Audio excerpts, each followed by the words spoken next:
Welcome to Learning about LGDs on-site. This series consists of short video interviews addressing common problems and questions about livestock guardian dogs. Today we will discuss LGDs versus herding dogs, and we're with Learning about LGDs founder Anna Abney and Patara Marlow of the Great Appalachian Homesteading Conference in Crossville, Tennessee. That's right. Patara, would you like to give some information about the conference and tell us about why we're here? Why you're here? We're here.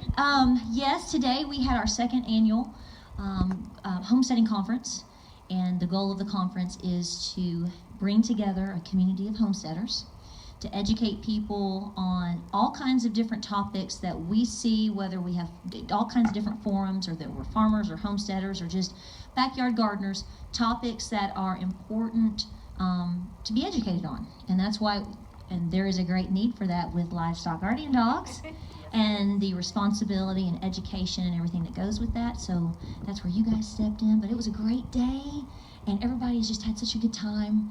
And we've covered things from rabbits to this to off-grid living, and we're just real thankful and so glad y'all came out. Big time. Oh, you're very welcome. You're very welcome. We've had a great time, and we really, really appreciate the invitation. Oh, absolutely. Absolutely. Yes. All right, so we're going to talk about the differences between livestock guardian dogs and herding dogs. A lot of people make the mistake of believing that they're really similar because they're both farm dogs, and they are not similar at all. They're both dogs. That's about it. We actually have a couple here. You may not be able to see them that well. The black one is a herding dog. She's an English Shepherd. The tan one back here is a livestock guardian dog. She is a Central Asian Shepherd. So people get confused because they both have the word shepherd in the name. But the reality is that they are the shepherd's dogs. So both herders and guardians will often have shepherd in the breed name because they are both shepherd's dogs, because shepherds use both kinds of dogs. But there are some pretty significant differences. The most obvious one that you'll notice is that our livestock guardians are always significantly larger on average. There are a couple of herding breeds that are quite large, but they're not as large overall. Whereas guardian dogs are always large to giant in size. So they are big dogs, big, robust, muscular dogs.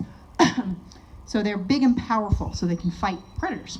Whereas your herding dog typically doesn't need to fight much. It just needs to be quick and agile and athletic, so they tend to be smaller and lighter. Guardian dogs are also typically pretty low energy. They're not lazy per se, but they conserve energy. They don't spend a lot of time running around. Their idea of having fun is doing what she's doing now, which is just chilling. Whereas herding dogs are quite busy. Sage has been working today, and she's just gone for a run, so she's relaxed at the moment. But normally her MO is if she's out, she's moving. She's trotting around, she's investigating, she's looking for squirrels, she's waiting for mom to tell her to get those goats. You know, she's always busy, busy, busy.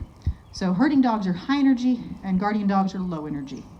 Guardian dogs are also low prey drive. They're not particularly excited by movement. They don't have a strong tendency to chase. It's very easy to get them to leave stuff alone. You throw a ball to a livestock guardian and they kind of go, did you want that? Whereas a herding dog's like, it's moving, something over there is moving, something over there is moving. They're very excited by movement. They're easily triggered. They have high prey drive. They actually will often chase things to the point of dropping unconscious from exhaustion sometimes. They're very, very, very driven, past the point of sense sometimes. Another big difference is that guardian dogs are very independent. They don't typically look to you for advice on decision making. They make their own decisions. I can override my guardian dogs most of the time, but that's not their first go-to. They don't go, Mom, what should I do? They just go do it. If I'm there and I say don't do it, they'll usually want to discuss it with me. Sometimes they'll just flat say no, and they'll do it anyway. The herding dogs want to be told what to do. They seek your advice. They seek your input. They're like, what are we doing next? How do you want me to do this? How about like this? Is this the right way? And it's quite easy for me to intervene when they choose to do something on their own. They're quite willing to hand the reins over to mom. And then one of the last major differences is biddability. That independent thinking leads to low biddability, so even a very well-trained LGD will still actively decide whether or not to follow the command, whereas herding dogs, once they're quite well-trained, they don't even think about it, they just comply. You know, you say sit, poof, they sit.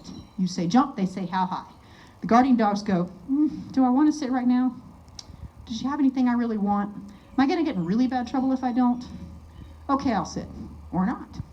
So they're not as biddable. The intelligence level's the same. They're both incredibly smart, problem-solving working dogs, but the way they use those traits is quite different. So do not confuse the two. If you need one, the other will not do. And you cannot get one dog to do both jobs because the instincts and genetic traits required are so different. They're basically diametrically opposed. All right, that's it for today. Thank you so much. And thank you, Patara, for coming by. Thank you. We'll see you next time.